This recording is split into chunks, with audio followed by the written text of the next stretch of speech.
everyone. Thanks for coming back. My name is Athas Iwanu. Thanks for coming back to another panel by the Chamber. Tonight, the title of the panel is Planning the City, Real Estate, How the Government Works with Developers and Investors. Excuse me. So we've done a lot of these, we've done a lot of real estate programs, but we've never done, I thought it would be interesting to do something from the other side. Most of our real estate programs involve investors and builders and developers and private sector people. So I thought it a good idea to do a panel with the perspectives of the public side, people who work with the government, people who work for the government, and to get an understanding of how the two sides work together, and which they work together very intimately. So here we are. And I'd like to, so let me introduce the panel. The moderator is Raju Mann, who's an associate principal at ARUP. We have Stephen Sinacori, an attorney and partner at Akerman, LLP. Ryan Monell, who's the vice president of government affairs at REBNY, and George Fontas, who is the CEO of Fontas Advisors. So I'll say a few words about the moderator, Raju, who happens to be a very old friend of mine. He's also, while a principal at ARUP now, he just recently left the post of director of planning for the city council. And if you are not already aware, the city there are two positions that have a lot to say about about planning in the city and development initiatives from the government side. So one is that position, the director of planning for the city council, which is the legislative side. And then there is the director of city planning, which is the executive branch, kind of the mayor's office. So those two jobs are very important for policy initiatives and even project by project working on executing the policies of the city and working closely with developers. So Raju had a very interesting job and thought about these things a lot, like everyone else, the rest of the panel did as well. So we'll go right into the discussion, and I'll let Raju say a few words about the panel. Thanks, Raju. Cool. Yeah, totally. Thanks, Athas. Thanks for hosting us here. I always think these discussions are really important to figure out how to bridge kind of government policy making and thinking with folks who are actually doing the work out in the world of building housing, building commercial space, investing in these things. And I think sometimes that gap is too big, and it's good to find ways like this to close it. So thanks for pulling this together. Athas kind of gave you a quick overview of this panel, but there are also three old friends of mine. Ron and I used to work at the city council when he was council aide to the land use chair. Councilmember Salamanca is now vice president at the Real Estate Board of New York, doing a lot of policy, both the city and the state level. Steve is one of the busiest land use lawyers in New York City, working on projects all over the 5 boroughs, and has some hot off the presses stories to tell us about some recent projects. So looking forward to hearing about that, Steve. And then George is a Swiss Army knife, public affairs lobbyist, also a former council staffer, working on all kinds of projects on real estate and other kind of business strategy investment in New York City. So excited to have them all here. Thanks again, gentlemen, for your time. And so I think the context for this discussion obviously is an election coming up at the state level in Congress. And so politics are kind of reemerging or they're always in the background, but are reemerging as a big driver of policy making for the next couple of years on real estate, housing, economic development issues. So I thought we'd start a little bit at the state level. And when I was a kid, I always had dreams of being a sports talk radio host. So I'm going to do this kind of a little bit rapid fire style to go through some topics that I think are sort of relevance to those of you in the real estate industry that I think have real material implications for how you make investment decisions. So again, we're going to start at the state level first. So I think one of the things that you probably all persistently read about in the papers is the state's housing tax program, formerly known as 421A, which was a huge driver of rental housing construction in the city. It expired last year. Every year or every couple of years, There'd been a lot of sort of political uncertainty about it, but it had been resolved, and the program continued last year. Was the first time it expired. And so I wanted to first open it up by talking with Ryan a little bit about sort of what the implications of that expiration have been, if any, and talking a little bit about what you see as the future of this tax program. Do you think it's coming back? If so, what feels like the likely changes? If you can give our group some insight into those kinds of questions. Sure. Yeah. Well, number one, Raju and Athos, thanks for having me. It's a pleasure to join you all this evening. I think, at REBNY, we're thinking about the importance of solving for the housing crisis we currently have. We did a study here not too long ago that demonstrated that over the next decade, we're going to be facing up to a 560,000 unit deficit here in the city. And so obviously we're seeing right now rents go up. There's a supply and demand issue, no question. And so as a result, one of the things that we really need to see is the state take the initiative to put all the tools possible on the table to really help solve this crisis and to get more affordable housing built so supply goes up. One of the biggest tools over the last decade, the program's been around, or was around for around 50 years, but over the last decade in particular, one of the biggest tools available to help support below market rate housing was the 421A program. And unfortunately, back in June of this year, it expired. And as a result, we've been working very diligently to try to figure out how we can work with the governor, the legislature, and the mayor as a big stakeholder here, and who wants to ensure that we do have the tools available to build this type of housing, to get a new program to replace 421A. I think folks probably realize that over the last couple of years, the political climate has changed drastically here in New York, particularly in the legislature. So, back in 2018, and actually when the 421A program previously expired in 2017, the climate was very much different. We had a Republican state Senate, and these things were much more, they weren't easy to negotiate, but it was a much more pro-real estate climate that could help put a program together. These days, both the Senate and the Assembly, of course, are run by Democrats. And as a result, the real estate sentiment is much different. The Senate in particular is very progressive and therefore aren't inclined in a lot of instances to work with the real estate industry to try to figure out ways to put together programs that provide some semblance of an incentive to the private industry to build this type of housing. And so it's a very difficult climate going into these conversations to figure out what to do to help incentivize ways to build new units. Last June, when the program was up, as I mentioned, and it was about to expire, the governor actually proposed a replacement program that was referred to as 485W to replace 421A with 485W.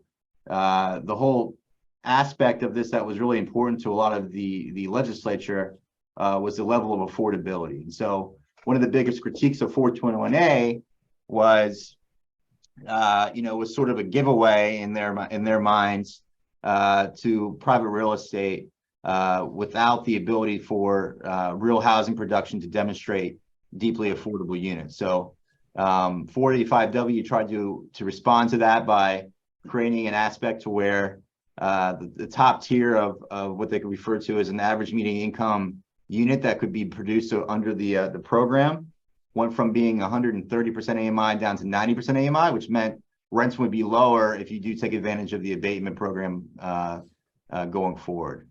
Unfortunately, the program didn't get over the finish line in the last session of the legislature. I think demonstrating how difficult this is of an issue to try to break through. And so, going forward, I think it's very evident to us as an industry that without this type of incentive, it's going to be very, very difficult for the private industry to develop below market rate housing. And we're seeing an actual drop off in the number of units in the pipeline over the next couple of years that I think will only exacerbate the issues that we have. So going into the next session, and depending on how the elections shake out next month, we're of course anticipating that the legislature will continue to be Democratic with the Assembly and Senate side. I think the governor's race is becoming a little tighter, so we'll see what happens there. But by and large, we're still expecting a very difficult climate for a 421A replacement program to actually get through. And so we're not, we're very bearish in regards to a program coming online as a replacement here in the short term. But we're going to work with the legislature again.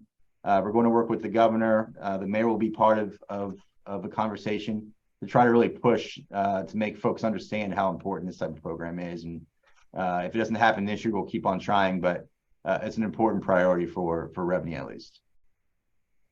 Cool. Thanks, Ryan, for that background. That's really helpful. I think one of the other issues that's been kicking around in Albany is something that George's been working on, which is the good cause eviction question. So I think most of you know kind of the real estate landscape in New York, know that if you're in rent stabilized housing, your rents are regulated by the Rent Guidelines Control Board, and there are pretty strict, pretty strict ways for you to actually increase rent.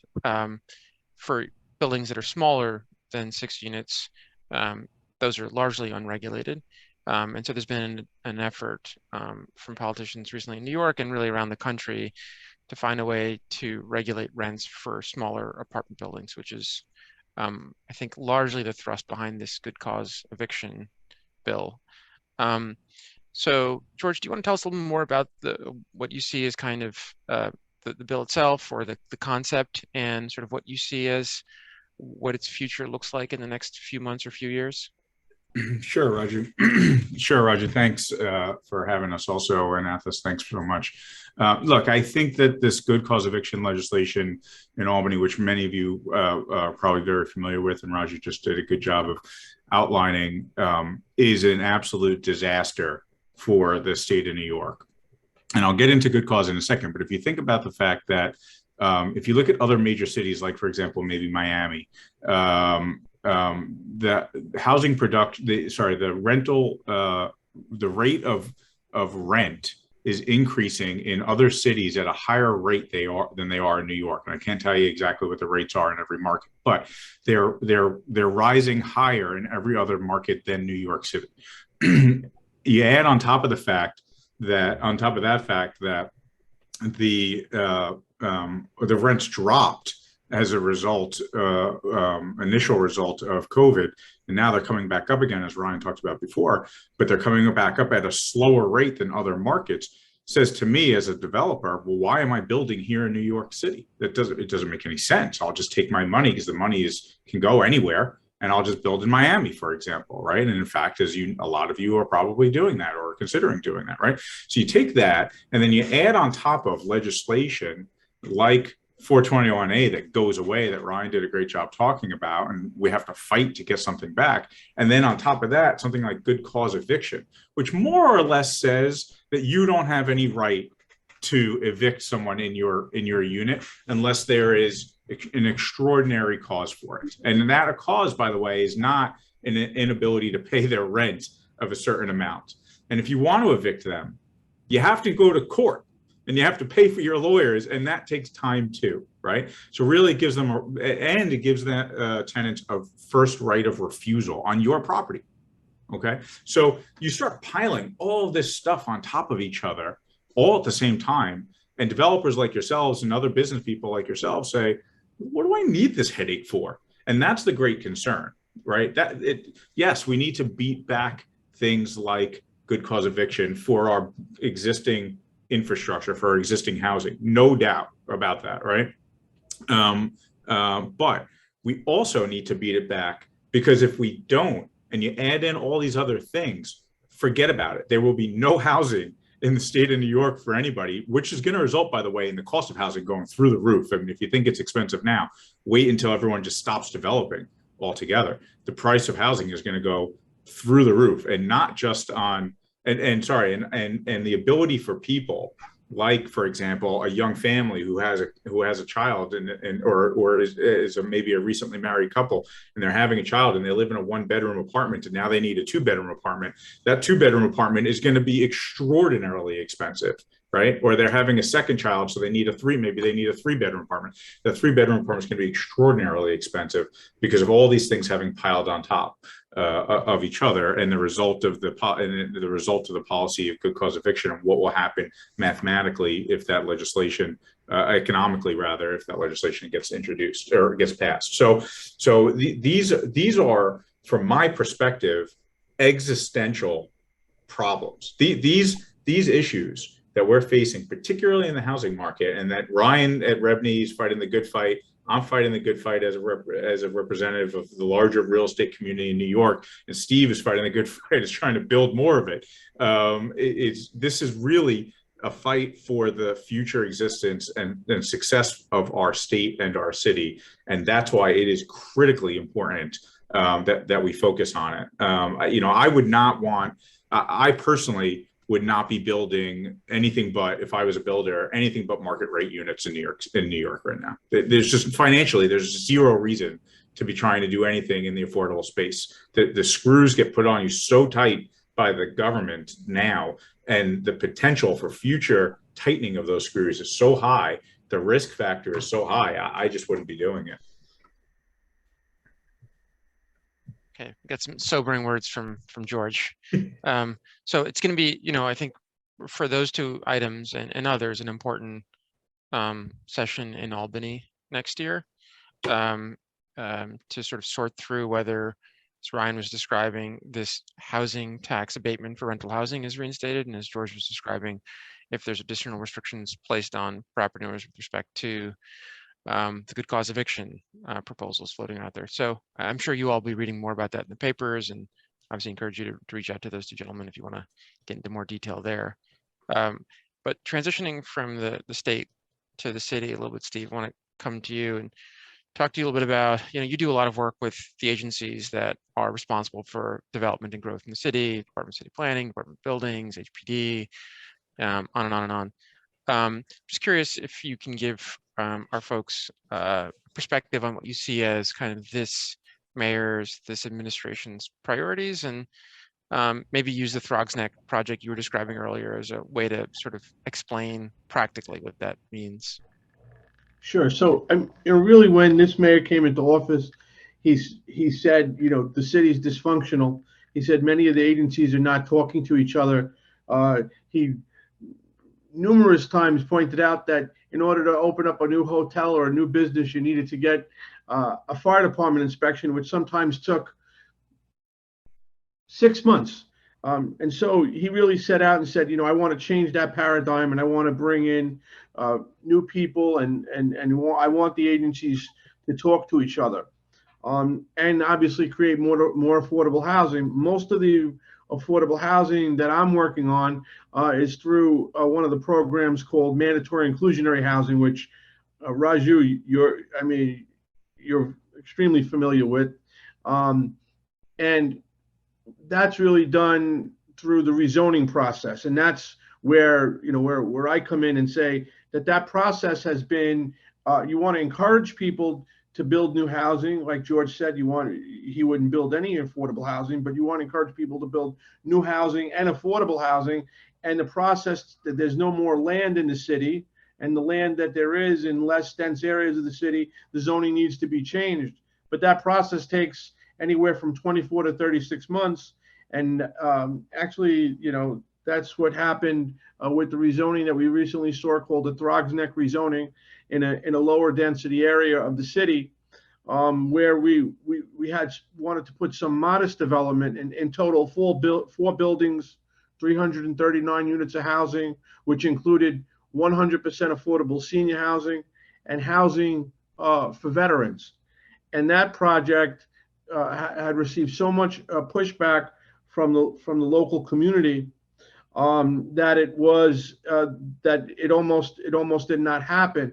It happened because of the resolve of the city council, the local council member, the mayor, a coalition of organized labor working together, and many housing groups all came together and said, this is a prime example of how we have to say yes. The mayor's always said, we need to start to say yes. We can't always say no. Every community of the city, every area of the city needs to be able to provide affordable housing and needs to work together. So in this case, once we put all of those folks together, we got to a yes, thanks to the leadership in the council. Raju, even before you left, this was a project that you knew about, and so thank you for your leadership and leaving a good team in place there that helped get this through. But I think, again, the type of housing that I'm talking about, besides being some 100% affordable housing,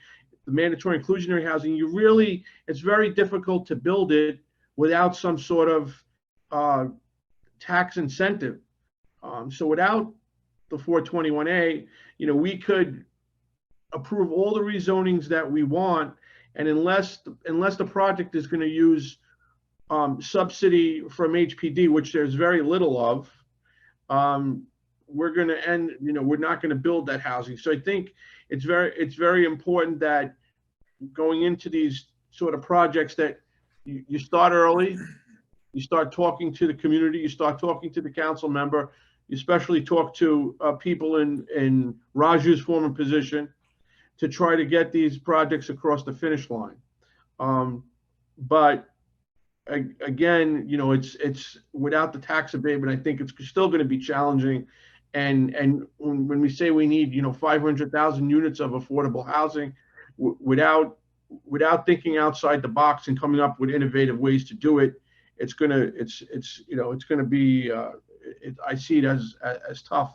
But I think that this administration has really set the tone that they want to encourage people to build in all neighborhoods, and build affordable housing, especially those for lower income New Yorkers.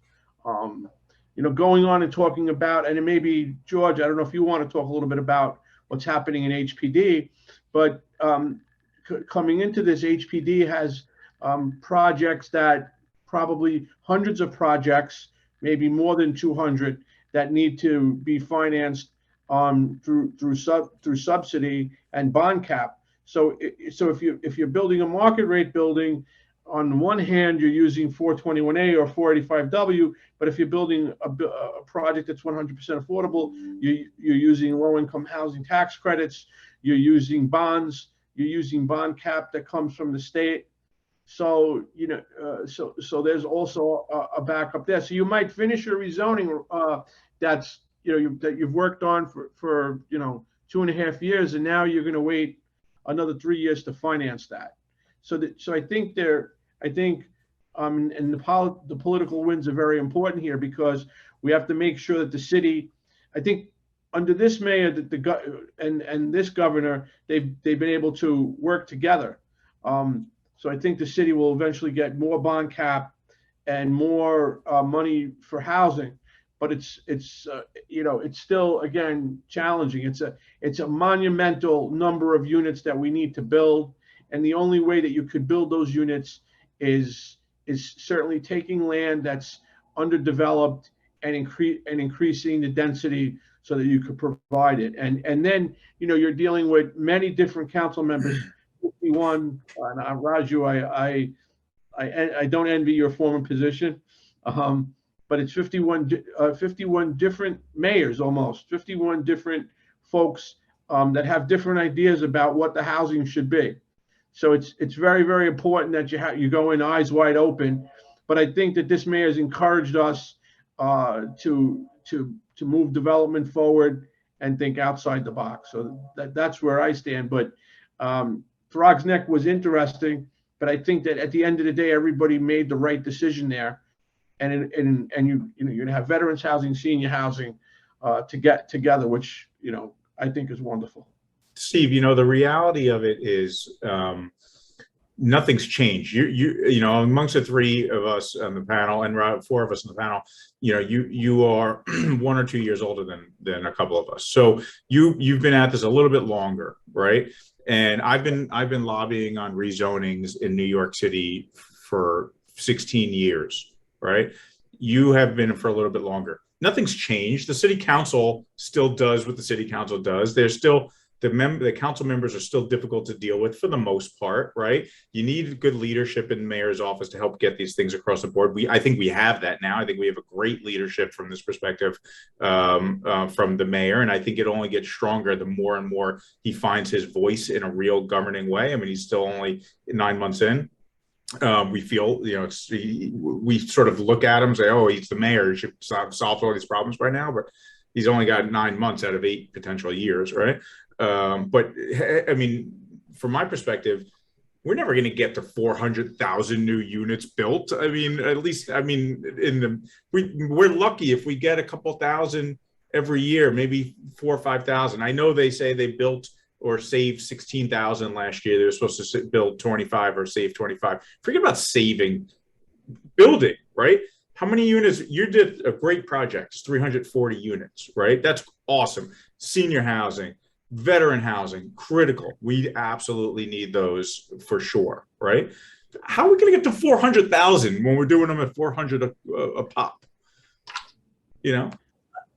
Some of the other items, and I think something that maybe Raju, you want to have some input on as well, or Ryan, there's also a push to take a lot of the NYCHA housing and rehabilitate it.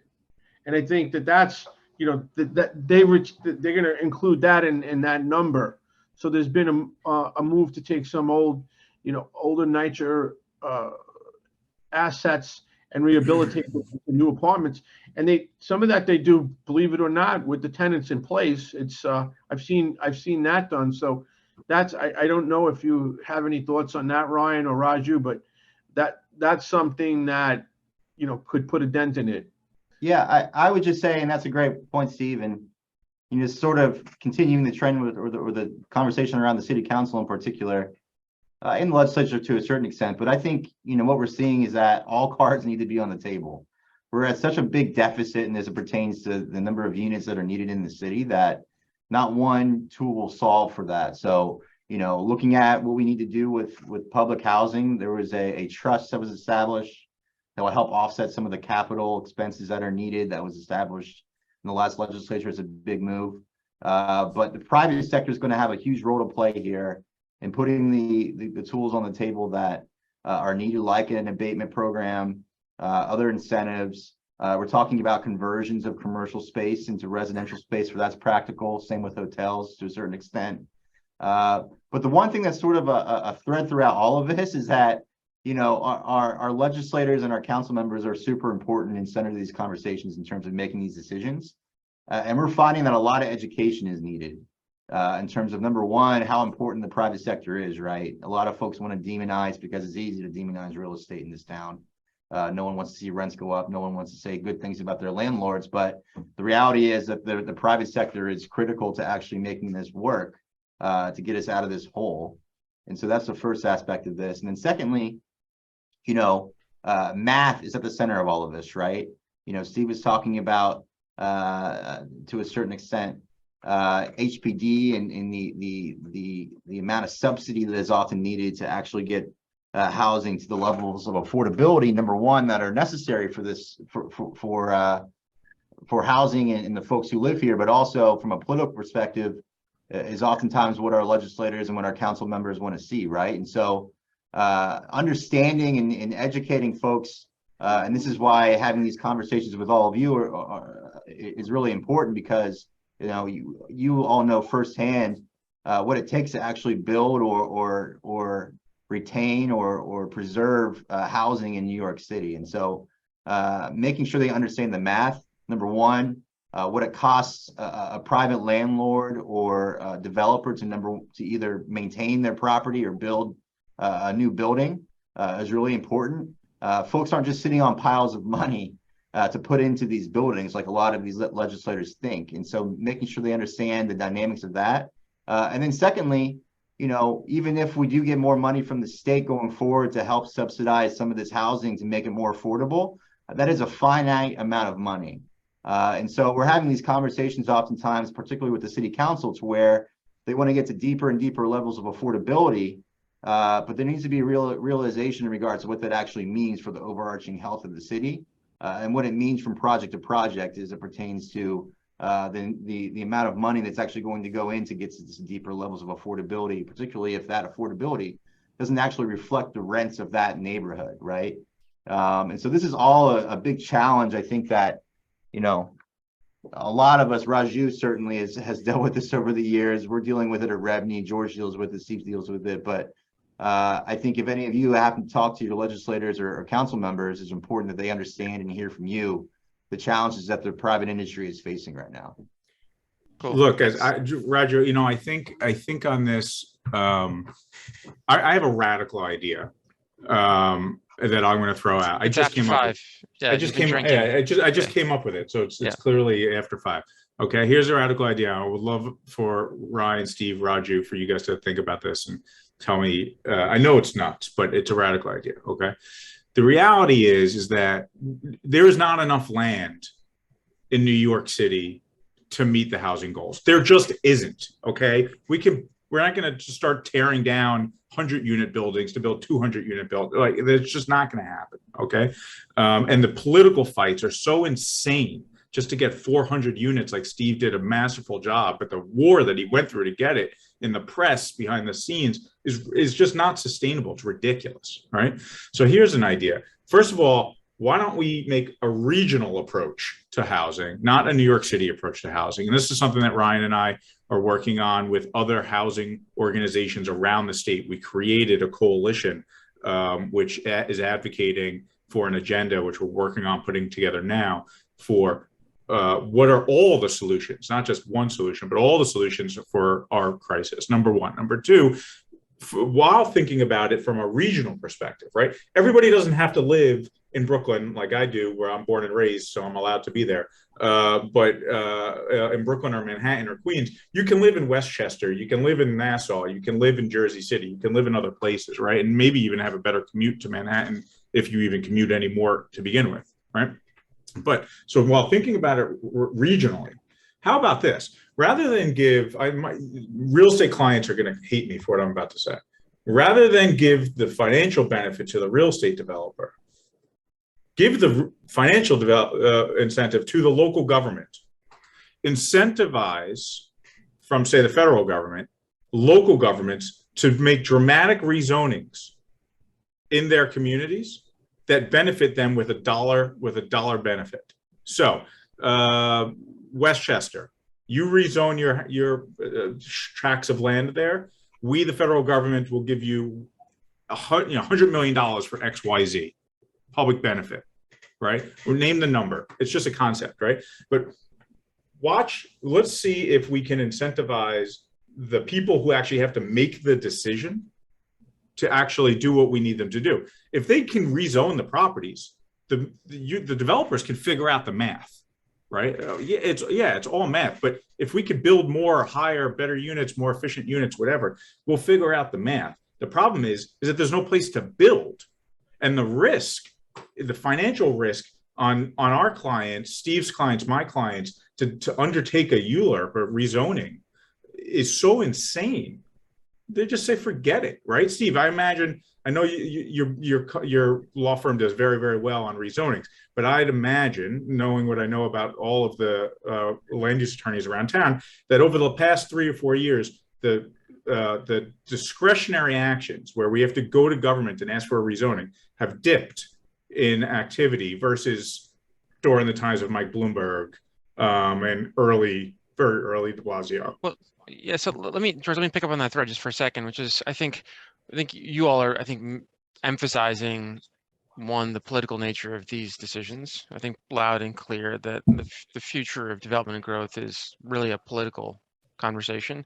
And, George, throwing out your idea about federal government intervention, that different levels of government, whether it's the state or the feds, need to get involved on some of these questions because there are some profound implications for people that the local elected officials are not considering. And I think that's a theme around the country. California certainly has gotten very involved in local land use over the last decade as their housing market has gone up and up and up, and it's had real implications for their future. I want to just pivot a little bit though, again, I think the politics are going to be key and important in these decisions. But to talk a little bit for this audience about where you all see as opportunities for investment growth in the city, just based on what you're hearing from, the economic development officials at the state level, at the city level. What are the bright spots that you think people should be keeping in mind as they think about, how to make investment decisions and where to grow? So I don't know if Ryan, you want to take a crack at that first, or Steve or George, feel free to jump in. Yeah, no, look, I think a lot of folks right now are very certain that we're going to be facing a recession here coming up in the next couple of months. And so I think it's going to be a very challenging market, particularly here in New York in the short term. And I think, obviously this has happened before in the city. And I think one thing that's been generally realized is that, placing a long-term bet on New York is a good move. And so I guess it's, probably to be seen in regards to what types of assets, number one, first take a dip as we head into a recession.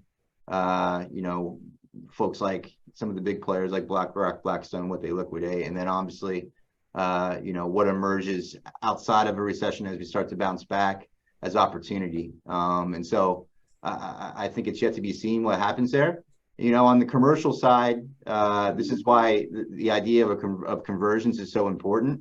I think trying to create or identify new and alternative uses for some of the aging and dated stock of buildings that we have that we just know aren't going to be coming back as they were traditionally utilized, and figuring out if we can create new opportunities through changes to the zoning text, the multiple dwelling law in the state overall, and other code to ensure that we can utilize these buildings and create opportunity going forward.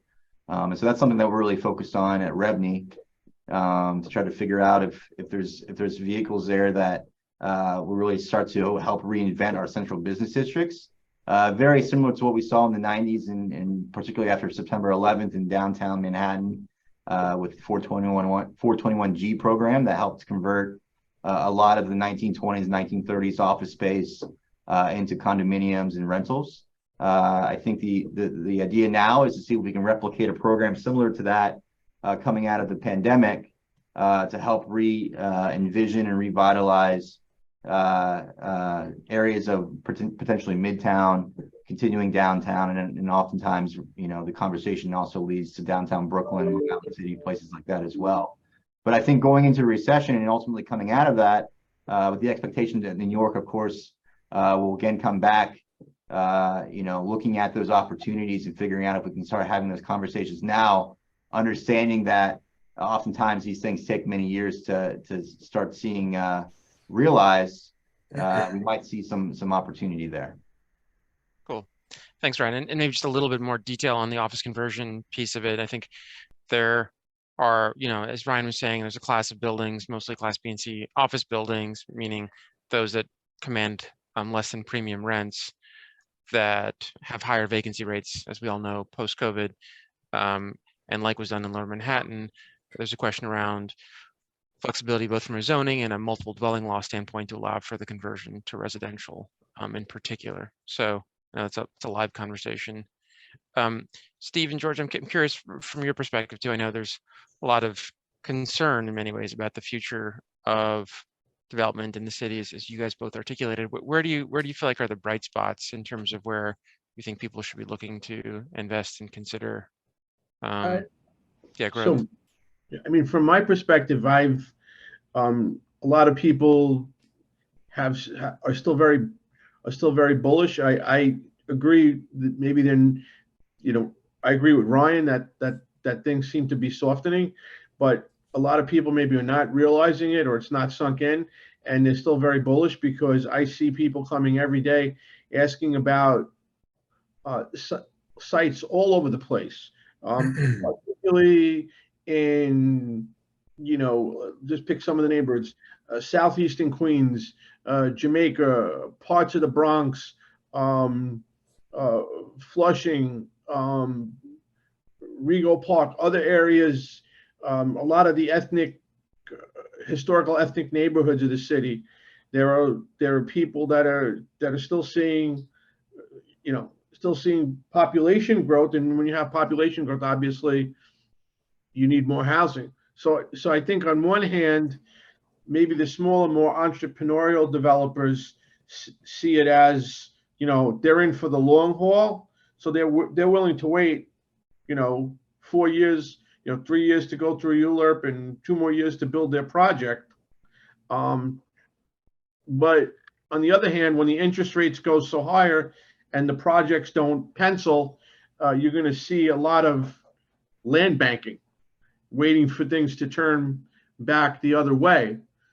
But I think, there's a lot of neighborhoods, again, in the Bronx and in those neighborhoods where I see opportunity, and where the elected officials welcome development and want to create jobs, and also encourage, a lot of work with not-for-profits. So I think there's something to be said for some of these neighborhoods.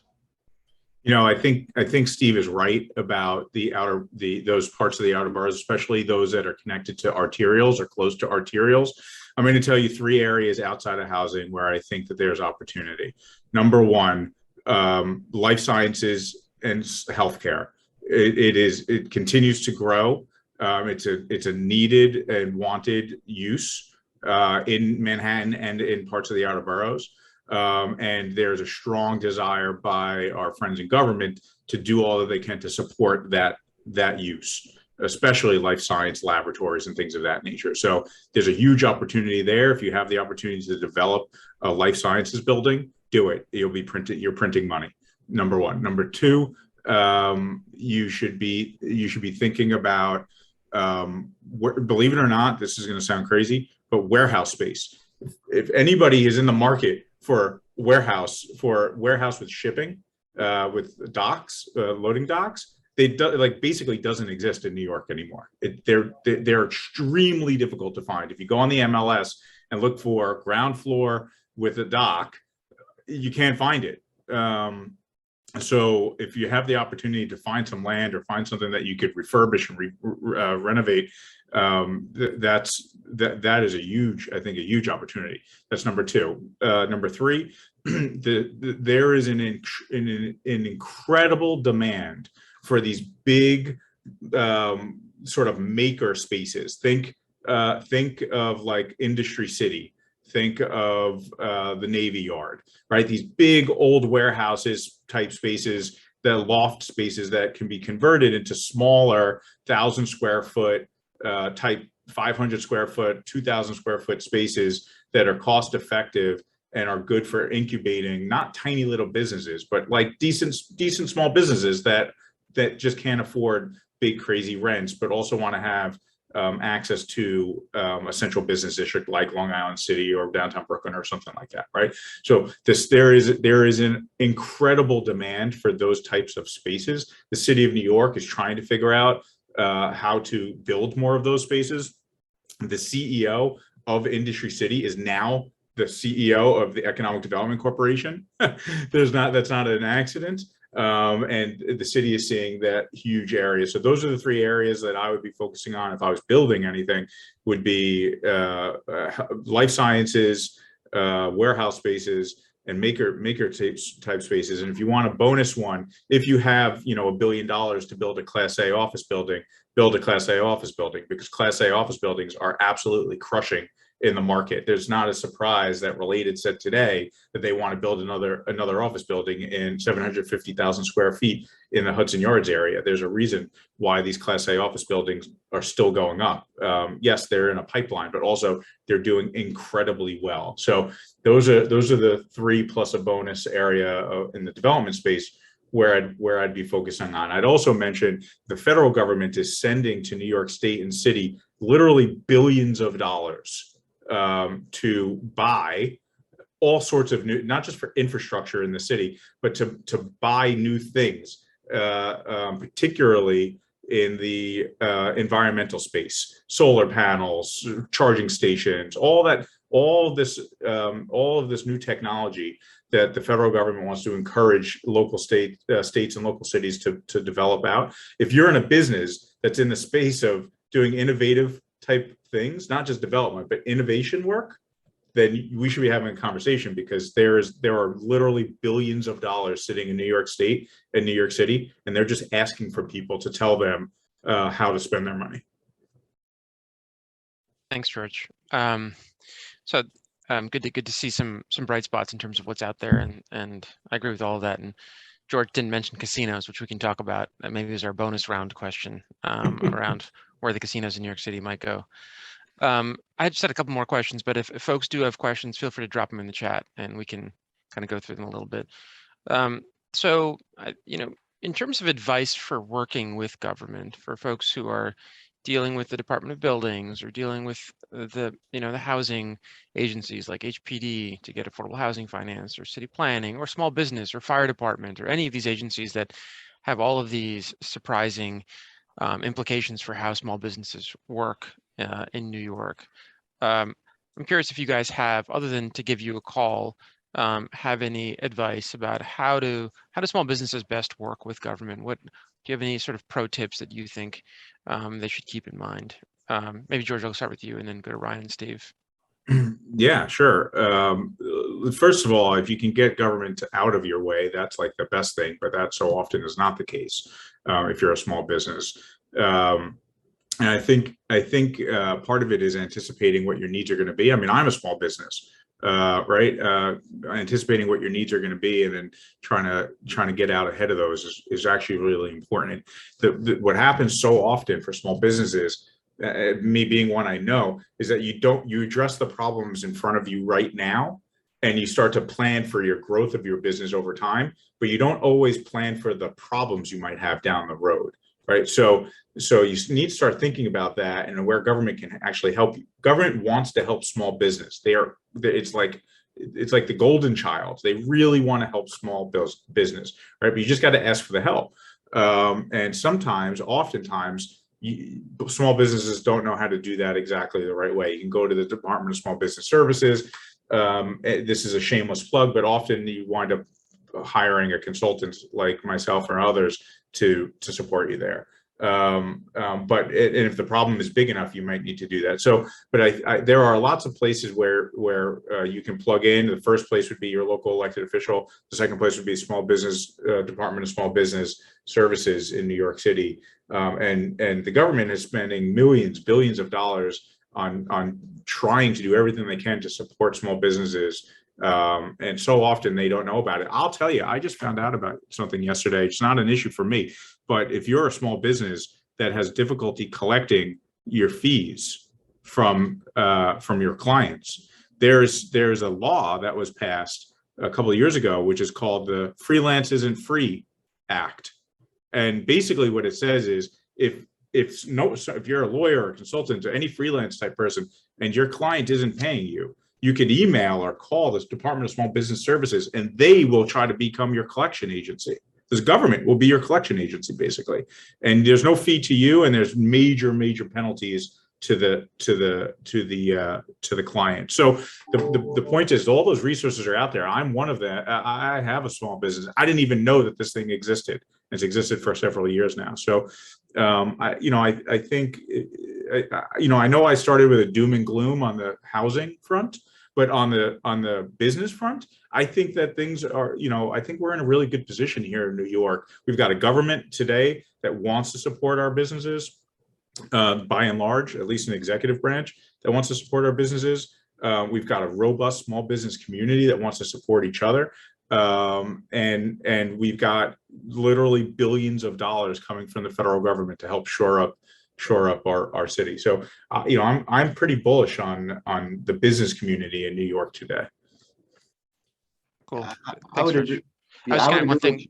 Ryan, sorry to interrupt Raju. for 1 second. No, I was just going to, before I turn over to you, I just said the thing I would add to George's list is I think groups like this one, to the extent that you all can get together and advocate for specific things that you want to see from government, I think government does actually take that quite seriously when there's an organized group of citizens actually focused on a specific set of issues. So I would just add that to George's list there, but go back to you, Ryan. Yeah, no, I was actually going to just say the exact same thing. I think during the last 2 years during the pandemic, I mean, number one, we demonstrated, it was demonstrative about how fast government can actually move when it wants to.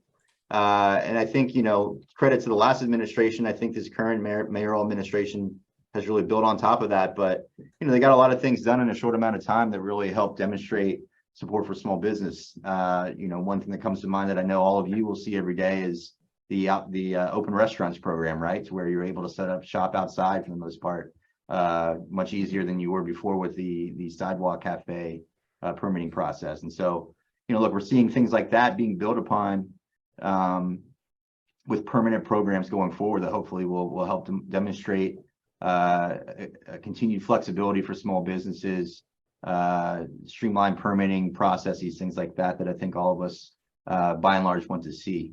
The other thing during the pandemic that became abundantly clear is that, to Raju's point, you know, working together collaboratively through different organizations like the Chamber, and then building, you know, bigger coalitions with other chambers, other organizations, trade associations to amplify that voice. I think we saw more often than not that putting together certain coalitions around certain issues is really, really effective. In this particular administration, both on, I should say administrations, both on the city and state levels, to George's point, really respond to that.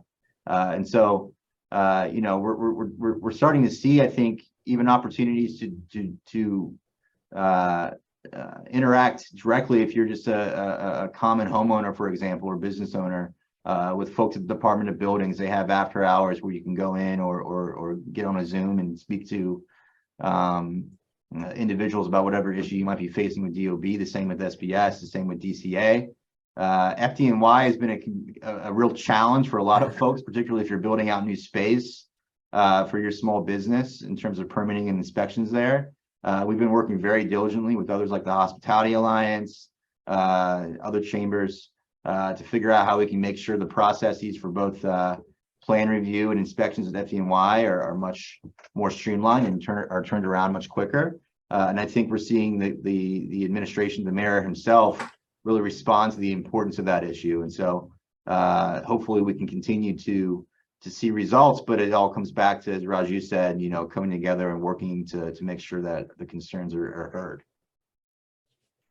I mean, Ryan, I was just going to say, one of the things that the Department of Buildings has done or is looking to do is move the fire alarm piece of the development process out of the fire department and into the Department of Buildings.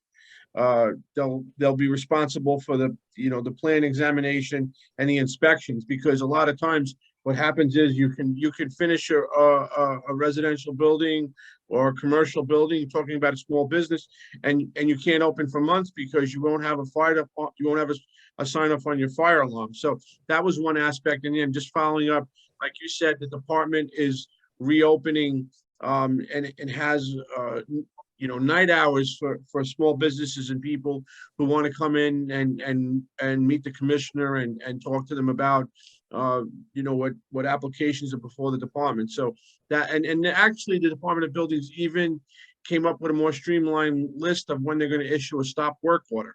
So there's been a lot of streamlining of the processes in DOB as well. Cool. Thanks, Steve.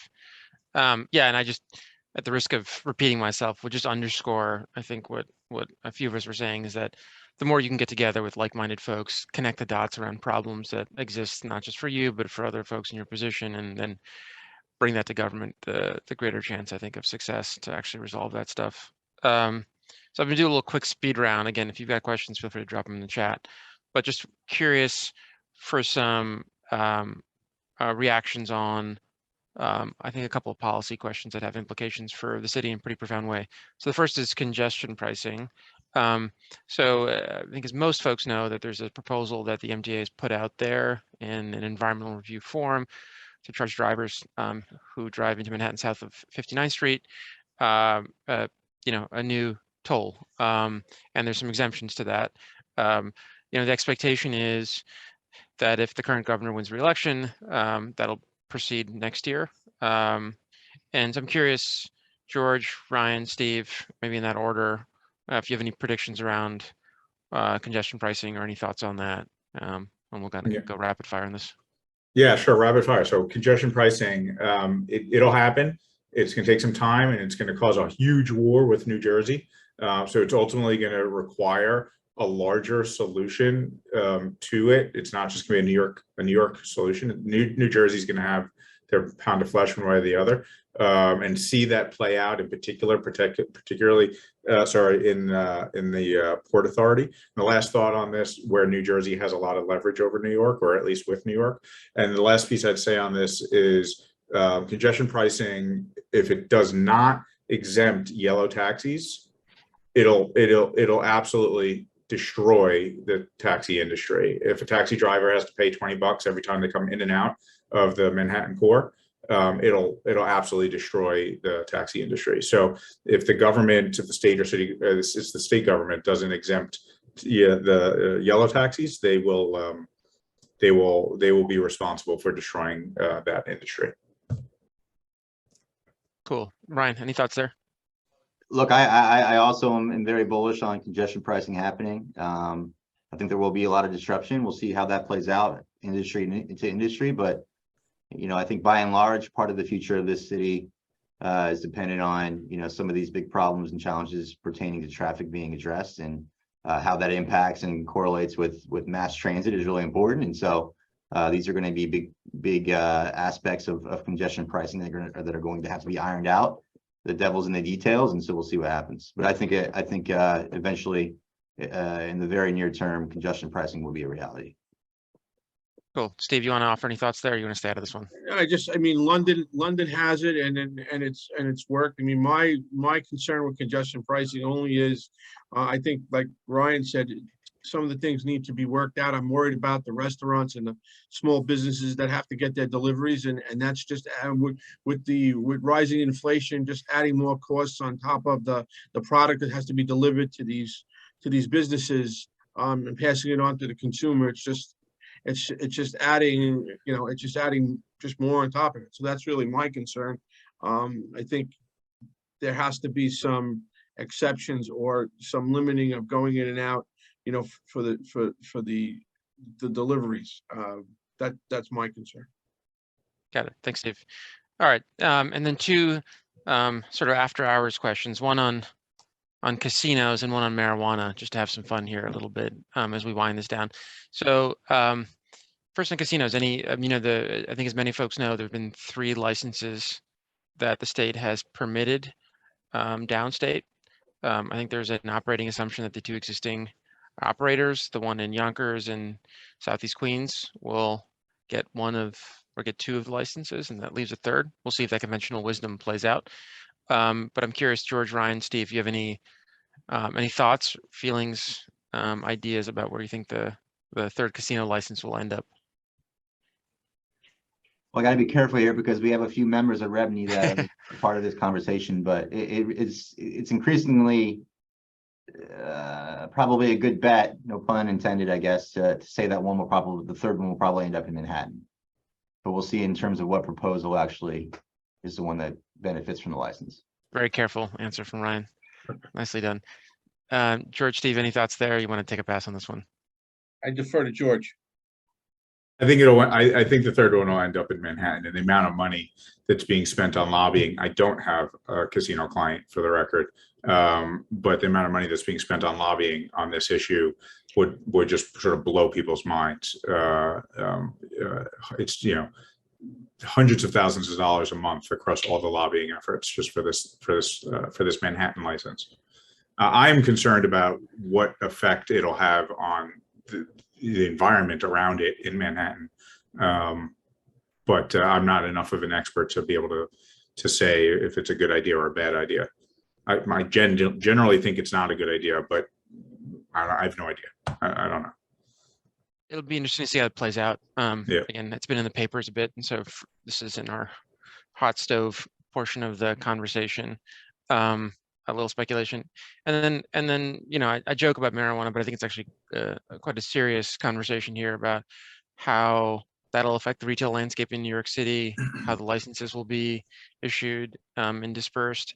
And we didn't really talk about this before the call, but it kind of occurred to me as we were talking about sort of where are there opportunities in the New York City landscape, both on the retail side and sort of on the investment side. So I don't know if either of you three have had a chance to work on this set of issues and have clients in that space, but if you do, be curious to have your thoughts.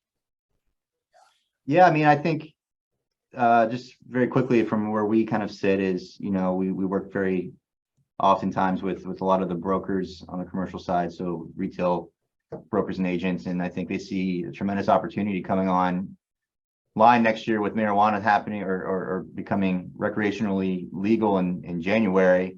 You know, a lot of dispensaries actually taking up space and being a good new tenant pool to you know, take space where it's available. I think there is some concerns as it pertains to rules and regulations and how that really interacts with streetscapes, right? You know, if you look at other states or cities where this has been legalized recreationally, there is, you know, regulation as it pertains to what type of space can be utilized for these uses. And so how that really is reflected in New York is, I think, still yet to be seen. But by and large, I think folks see this as an opportunity for additional exciting new retail to take place across the city. I think it is an extraordinarily competitive space that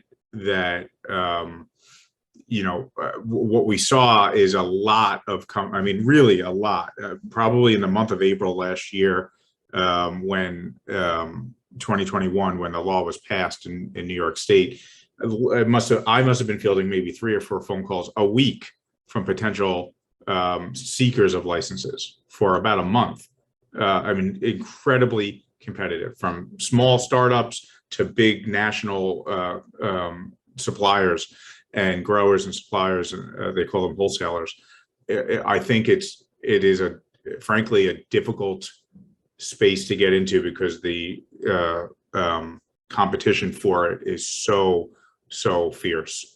So if you're not naturally connected to the cannabis industry, I think it's a tough industry to break, very difficult industry to break into.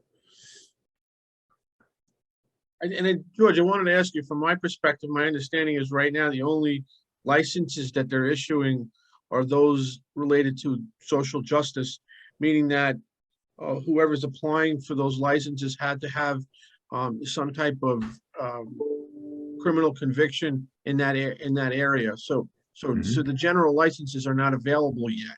Am I correct? Right. That's right. And that's right, Steve. And there are other requirements to apply for this round of licenses. For example, you need to have real estate. You need to control a space already. And if you don't, then you don't qualify for this round. So, and the regulations are rolling out really slowly. So last year, I was telling you in 2021, I was receiving 4 or 5 phone calls a week on this. Well, they were hiring us. They were hiring consultants to help get them ready to apply. But the state of New York took so long that a lot of them ran out of money. They ran out of money and went bankrupt, just waiting for the state to issue its first round of regulations. And then when they did, those regulations were just for people who had criminal, as you said, a criminal exposure to areas around marijuana. That even if they still had cash, they pulled out because they didn't qualify. So they spent tens of thousands of dollars over the course of 2021. And they walked away with nothing. So it is a difficult and fierce industry here in New York, and I think in other places from my knowledge of it. And it's very, very tough industry. Okay, thanks, George and Steve and Ryan, for that. And obviously, again, something just as New Yorkers, we're all going to be watching to see how it plays out in our neighborhoods. So I want to leave things on a high note. No, nothing. Yeah, just hoping for a little reaction. Somebody asked a question, Raju. I'm sorry to cut you off, but I think just added one. what was the governmental agency you mentioned that gets clients to pay money they owe? Oh my God, I'm so glad I mentioned this, because like it's like a light bulb goes off in people's heads. It's the Department of Small Business Services. We'll put it in the chat, Department of Small Business Services. And the law that was passed is called the Freelance Isn't Free Act. Cool. Thanks, George. Thanks for stepping on my joke too. So sorry. no, I'm kidding. But just thank you, George and Ryan and Steve, for making some time on a what is it, Wednesday evening. I know you guys are all really busy, so appreciate your insights today. I know it's a lot to think about for all of us about sort of where the future of the city is going and the ways in which policy and government is going to shape it. So I really appreciate your insight, and thanks to Athos Tunditis, and I'll turn it back over to him for any concluding thoughts. Thanks very much, Raju. I mean, that sums it up. A lot of in-depth thought about important topics in the industry, and actually some concrete advice, some real advice from the panel, which I think is great. You know, it's very meaningful and useful for our members and viewers. So thank you guys very much. It was really stimulating. And that's it. Just want to thank all the viewers. And this will be on our website, recorded, you know, for people to watch. And please, to our members, reach out to people on the panel. You know, they're professionals, and they're helping people do these work on these types of projects and solve these problems, and they're good at it. So get in touch with them, and thanks very much to Alexandra always, who's like, you know, our backbone and just makes these things happen. So thank you very much, and have a wonderful night. Thank you. Thank you. Thanks, Thank everybody. you, guys. Thank you.